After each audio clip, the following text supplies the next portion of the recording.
establishing Emily's life and character. The Seattle skyline glittered in the distance as Emily Carter stepped out of her sleek black sedan and into the underground parking of her high-rise apartment. She let out a tired sigh, rolling her stiff shoulders after a 12-hour workday at Carter Financial Consulting, the company she had built from the ground up. Most nights, she would grab a glass of wine, kick off her heels, and collapse onto the couch, scrolling through emails from clients looking for investment advice. But tonight was different. Tonight, she had a headache that wasn't from work. Tonight, she felt a strange sense of exhaustion beyond the usual. Maybe it was because she had just wired another $3,000 to her parents that morning. For the past 5 years, Emily had financially supported her parents, Richard and Linda Carter, sending them money without hesitation. She had grown up watching them struggle, her father bouncing between failed businesses and poor investments, while her mother worked low-paying retail jobs just to keep food on the table. Emily had vowed that once she made it, her family would never struggle again. And she had made it. At 35 years old, she had everything: a successful business, a penthouse apartment in downtown Seattle, and a reputation for turning people into millionaires with her investment strategies. Yet somehow, despite all her success, Emily never felt rich. She had spent the last few years skipping vacations, buying secondhand furniture, and driving the same car she bought 8 years ago just to make sure her parents were taken care of. Because family was everything, or so she thought. As she stepped into her apartment, the cool silence wrapped around her. She tossed her bag on the kitchen counter, kicked off her heels, and poured herself a glass of red wine. Her phone buzzed on the counter. She absent-mindedly reached for it, expecting a client email or maybe a text from her best friend Sarah, nagging her to stop working so much. But instead, a new notification from the Carter family group chat popped up. She squinted at the screen, then froze. The devastating text message, Matt, brother. Just got another $3,000 from Emily. Keep the scam going. She's too blind to see she's just our personal ATM. Emily's breath caught in her throat. Her fingers trembled as she scrolled up. Dad, Richard Carter. LMAO, keep that gravy train running. She'll never figure it out. Mom, Linda Carter. Just bought those designer handbags I wanted. Emily would flip if she knew where her money was really going. Emily's stomach lurched. The room blurred. Her ears rang. Her parents, the people she had sacrificed so much for, were laughing at her. She scrolled further. The messages stretched back years. Dad, just told Emily the roof is leaking. Let's see how much we can squeeze out of her this time. Matt, maybe we should start a betting pool on how fast she sends the money. She kept reading. Flashback, skipping a trip to Italy. Emily had postponed her dream vacation to send her parents $5,000 for a broken furnace. Now she saw texts from them joking about how gullible she was. Flashback, working late nights. She had pushed through exhaustion, working overtime just to cover their emergency medical bills. But in the messages, they bragged about spending the money on country club memberships and spa days. Flashback, driving an old car. She had told herself she didn't need a new car while her parents had upgraded to a brand new Lexus with the money she sent. Emily felt sick. Every sacrifice she had made, every sleepless night, every dollar she had given up had been a joke to them. Her hands tightened around the phone, knuckles turning white. And then, as if the universe wanted to drive the knife in deeper, another message popped up. Matt, think we can squeeze an extra $5,000 out of her this month? Maybe tell her Dad's got a heart condition again? Emily gasped. Flashback, Dad's heart condition. 3 months ago, Emily had wired $7,500 for her father's urgent heart medication. She had cried on the phone, terrified that if she didn't send the money immediately, he might not make it. Now she knew the truth. It had all been a lie. Scene 3. The initial shock and emotional collapse. Emily's wine glass slipped from her fingers, shattering on the kitchen floor. She didn't even flinch. She was too numb to care. She turned away from her phone, pressing both hands against the counter, trying to breathe. But she couldn't, because everything she thought she knew about her family had just crumbled. A voice inside her screamed at her to stop reading, but she couldn't. She scrolled up faster, faster, faster. Dad, Emily's such a sucker. I almost feel bad, almost. Mom, she should be grateful she can help her family. That's what daughters are for. Matt, let's see if we can get her to pay off my car next. She always caves when I say I need it for work. Emily staggered back, pressing a hand to her mouth. She had spent her entire adulthood believing she was helping them. She had built her entire identity around being the successful daughter who could take care of her family. But to them, she wasn't a daughter. She was just a bank, just a joke. A sharp knock at the door made her jolt. Her head snapped up, heart hammering. She walked toward the door in a daze, barely able to process what was happening. She looked through the peephole. It was Matt, drenched from the rain, looking desperate. Emily's jaw tightened. She wasn't ready for this conversation, but maybe she needed to hear just how deep the betrayal ran. She unlocked the door. Matt shows up at Emily's door. The rain pounded against the windows as Emily stood frozen, staring through the peephole. Matthew, soaking wet, his hands shoved deep into his pockets, his expression shifting between guilt and desperation. Emily's jaw tightened. She wasn't ready for this conversation. She wasn't sure if she would ever be ready. But something inside her told her she needed to hear what excuse he would come up with. With a deep breath, she unlocked the door and yanked it open. A gust of cold, rain-scented air rushed in, but Emily didn't flinch. She simply stood there, arms crossed, blocking the doorway. "What do you want?" she asked, her voice like steel. Matt shifted uncomfortably. "Em, please, just let me explain." She let out a sharp, humorless laugh. "Explain?" she echoed. "Explain what, exactly? That you and Mom and Dad have been laughing at me for years? That you've been using me?" Matt flinched like she had slapped him. "It's not like that."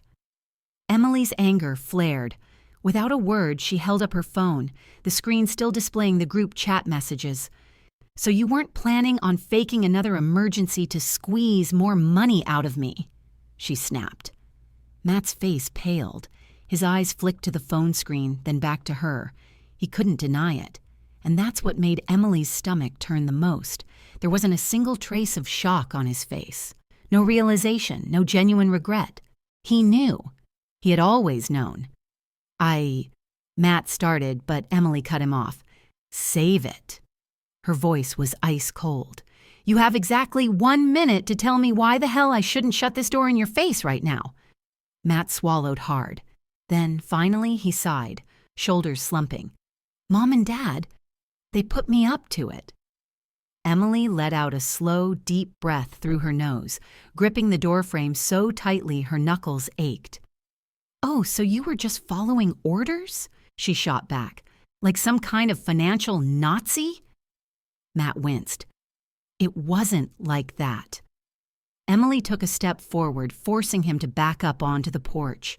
"Then tell me," she challenged. "What was it like?" Matt hesitated, running a hand through his wet hair. "Look, Mom and Dad, they just—" He trailed off, rubbing the back of his neck. "They just what, Matt?" Emily snapped. She had never heard this version of her voice before. This wasn't the Emily Carter who bent over backward to keep her family happy. This was the Emily Carter who had just woken up to the brutal truth. Matt sighed. "They said it was the only way to survive." Emily's stomach twisted. "Survive," she repeated, her voice rising. "You mean survive on designer clothes, a lakefront condo, a Lexus that I paid for?" Matt looked away. Emily took another step forward. "Do you know how many vacations I skipped?" she demanded. "How many times I put my own life on hold because I thought you all were struggling?" Matt opened his mouth, then closed it again. He had no answer, because there was no defense for what they had done. Emily's hands shook with rage. "I've given you nearly $200,000 in the past 5 years, she seethed. "And that's not even counting the extra emergencies you all faked. Do you know how many sleepless nights I've spent worrying about whether Mom and Dad had enough to eat?" Matt looked down. "I know it's a lot," he muttered. Emily let out a harsh, bitter laugh. "A lot?" she echoed. "Matt, I could have bought a house with the money I gave you. I could have retired early. And what did I get in return?"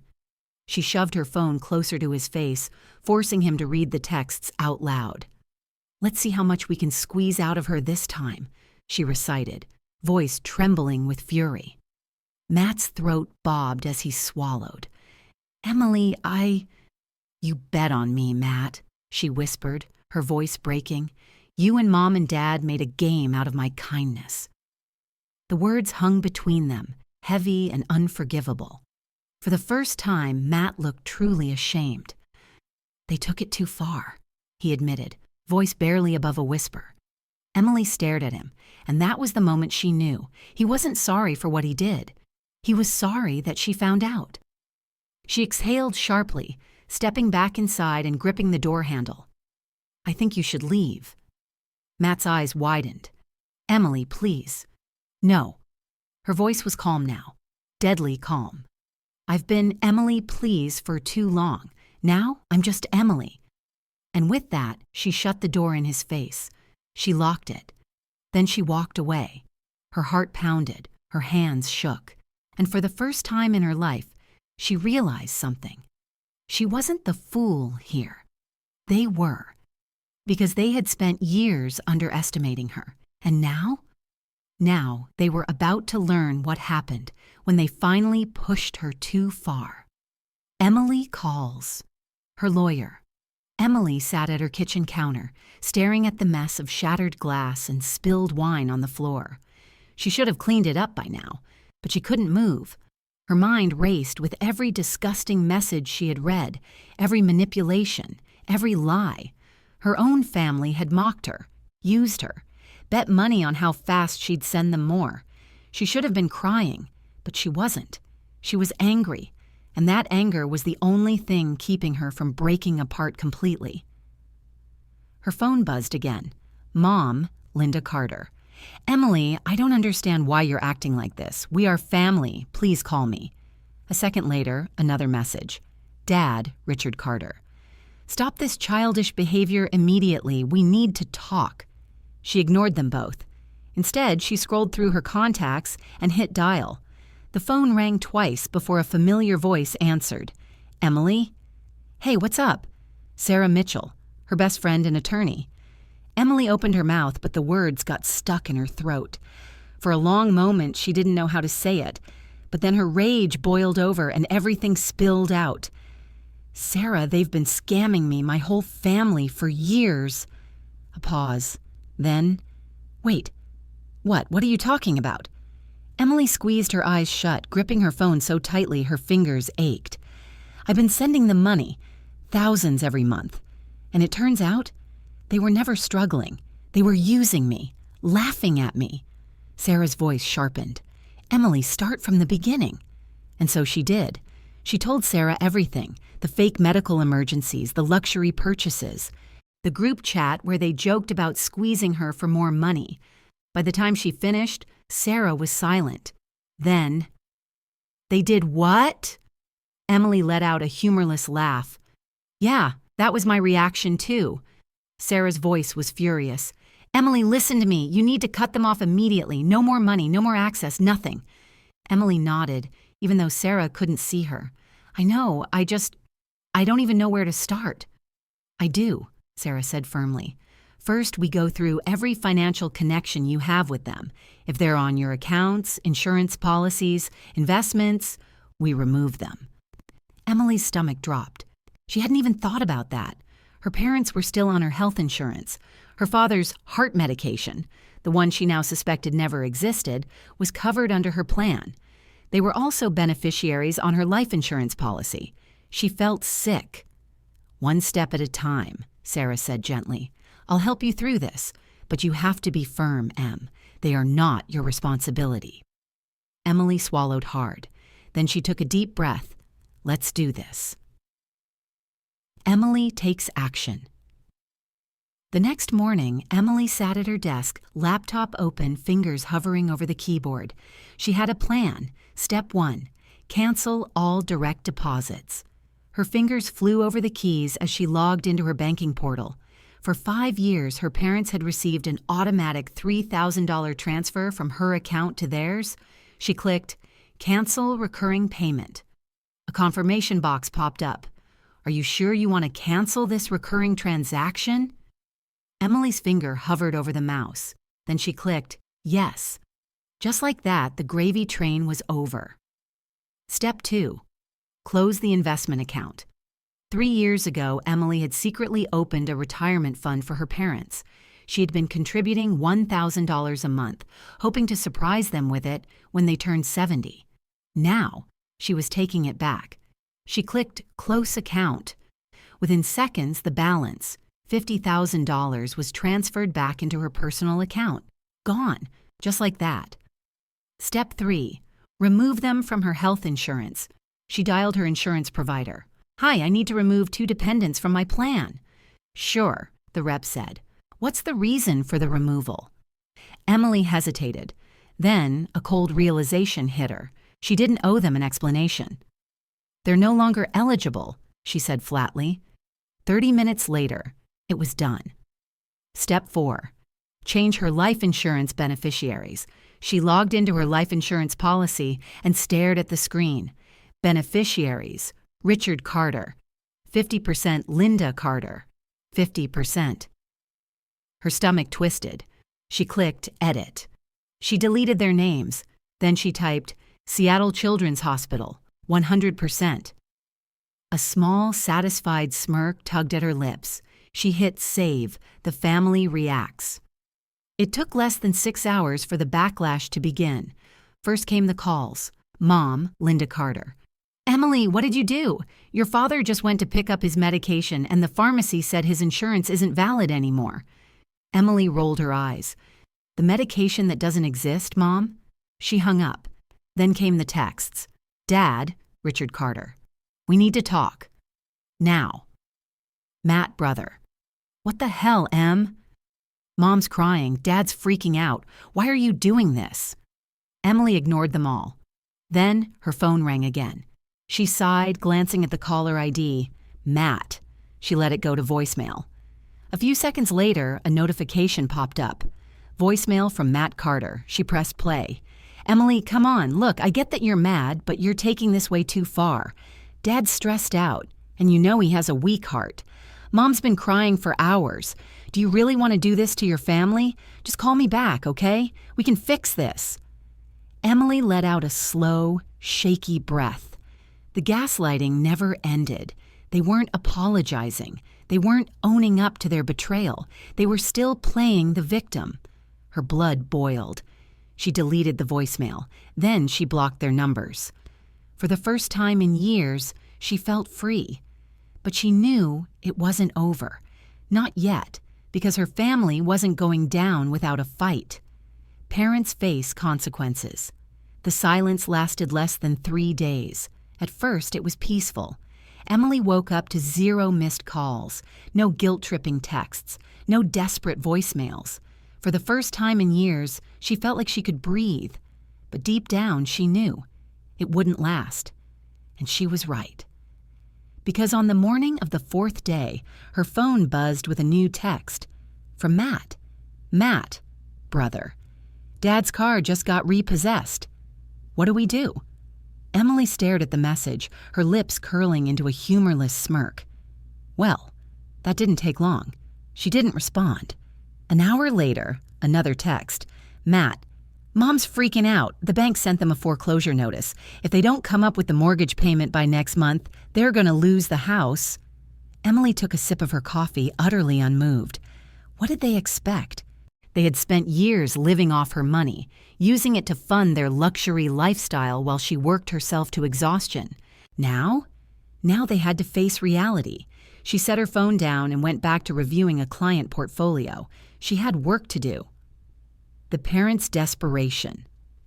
That evening, Emily was just finishing up a Zoom call when a loud, insistent pounding rattled her front door. Her stomach tightened. She knew who it was before she even looked. Still, she checked the peephole, and there they were, Richard and Linda Carter, Her parents, standing in the hallway of her Seattle penthouse, looking furious and desperate. Emily didn't move. She wasn't ready for this confrontation. But her father's voice, angry and entitled, cut through the silence. "Emily, open this damn door," she inhaled sharply, straightening her spine. Number. She wasn't that person anymore. She wasn't the guilt-ridden daughter who would open her wallet just because her father demanded it. She was done. Her phone buzzed in her hand. A text from Matthew. "Matt, Mom and Dad are at your place. Just talk to them, Em, please." Emily exhaled slowly. Then she typed a reply. "Emily, I have nothing to say. Tell them to leave before I call security." She watched through the peephole as Matt, who had apparently been waiting in the car downstairs, walked up and showed them the message. Her mother burst into tears. Her father's face turned an alarming shade of red. "She's really doing this," Linda sobbed, clutching at her husband's arm. "That ungrateful little brat," Richard snapped. "After everything we've done for her." Emily almost laughed. Everything they had done for her? Like what? Lie to her? Manipulate her? Steal from her? She watched them argue for another 30 seconds. Then they finally left. And Emily? She had never felt stronger. The ultimate desperation move. 3 days later, a formal letter arrived in Emily's mailbox. She almost didn't open it, but curiosity won out. She skimmed the first few lines and froze. It was a lawsuit. Her parents were suing her for lifetime financial support. Emily stared at the words, her pulse pounding in her ears. "You've got to be kidding me." She flipped through the pages, her rage rising with every sentence. They were claiming that she had promised to support them financially for life, that she had made a verbal agreement, and now she was breaking it. They were demanding she resume payments, or else they would take her to court. Emily let out a sharp, bitter laugh. Unbelievable. Absolutely unbelievable. They had no shame. She grabbed her phone and called Sarah. Her lawyer picked up on the first ring. "Please tell me you're calling to say you're finally taking a vacation," Sarah joked. "I wish," Emily said darkly. "My parents just served me with a lawsuit." A beat of silence. Then, "They did what?" Emily rubbed her temple. "They're claiming I promised to support them financially for life." Sarah exhaled sharply. "Jesus Christ, all right, don't respond to them. Send me everything. We'll shut this down fast." Emily felt her body relax, because for the first time, she wasn't fighting this battle alone. She had backup, and she was going to win. The courtroom showdown 3 weeks later, Emily sat in a Seattle courtroom, facing her parents across the aisle. Her father's jaw was clenched. Her mother refused to look at her. Their lawyer stood and launched into a dramatic sob story about how Emily had abandoned them, how she had always promised to take care of them, how they had given everything for her, and now she was cruelly cutting them off. Emily kept her expression blank. Then Sarah stood and ripped them apart. She presented evidence, bank statements, transaction histories, screenshots of their texts. She played the voicemail from Matt where he admitted it had all been a lie. She even showed social media photos of Richard and Linda on vacation, shopping, golfing, living lavishly while claiming they were struggling. By the time she finished, the judge looked disgusted. The case? Dismissed. Emily won. And her parents? They walked out of the courtroom humiliated. For the first time, they had no control over her, and Emily had never felt more powerful. The parents' last attempt. It had been 6 months since Emily Carter cut her family off. 6 months of silence, 6 months of peace, 6 months of waking up without the weight of guilt pressing down on her chest. Her parents had lost everything. Their lake house, gone, their luxury cars, repossessed, their country club membership, revoked. They had even moved in with Matt, who had been forced to finally get a job just to cover their expenses. Emily knew all of this because, despite cutting them off, Matt had continued texting her updates. She never responded. She didn't care. They had made their choices. Now, They were living with the consequences.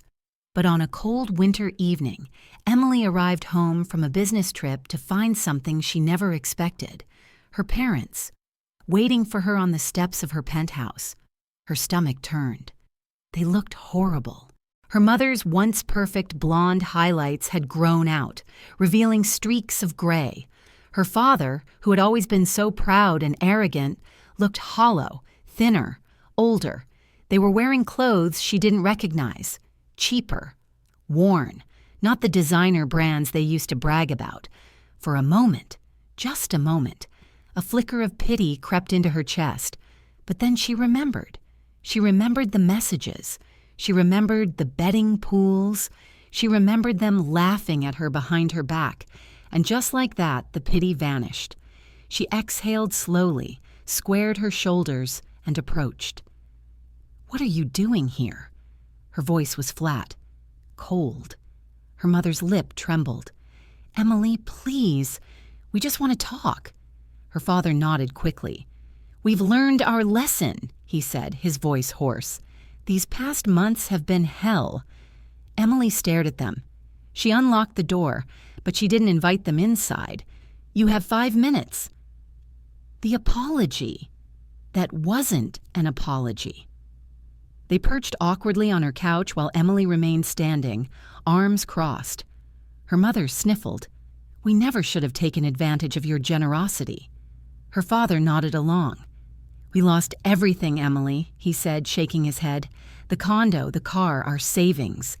We had to move in with Matt. Your mother sleeps on a pull-out couch." "The country club revoked our membership," Linda added miserably. "Our friends don't even call anymore." Emily raised an eyebrow.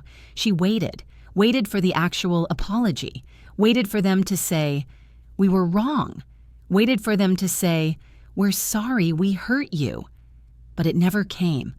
All they did was list everything they had lost, everything they had suffered, as if that was her fault. Emily felt a strange sense of clarity settle over her. "Is that it?" she asked finally. Her mother's eyes widened. "We want to make things right." Emily tilted her head. "How?" Her father hesitated. "We've really suffered, Emily," he said quietly. "We've learned our lesson."